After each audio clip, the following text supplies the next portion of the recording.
Ветераны живо интересовались увиденным, спрашивая технологов и директора предприятия Виктора Сбродова об объемах производства и его особенностях. Здесь производят более 40 наименований продукции, от молока до адыгейского сыра. Делают йогурт, творожную массу, сливочное масло различной жирности, сметану, сухие молочные продукты.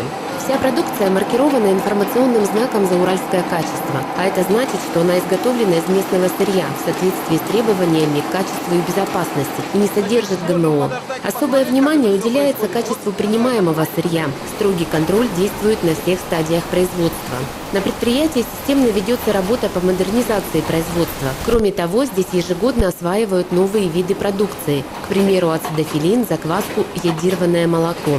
После экскурсии знакомство с продукцией предприятия продолжилось на дегустации. Ветераны оценивали вкусовые качества, продолжая задавать вопросы, в том числе о добавках и консервантах. Здесь прозвучало, что мы одно из немногих предприятий, которые действительно не применяет консерванты, потому что это вот наш конек. То есть все делаем ручками, поэтому получается вкусно. Ежедневно предприятие «Молоко Зауралья» производит до 60 тонн продукции, которая направляется более чем в 500 торговых точек по области.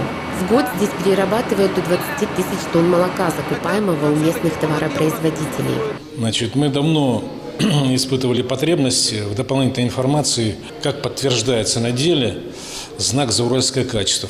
Нас продукция всегда радовала это. Мы любим курганское молоко.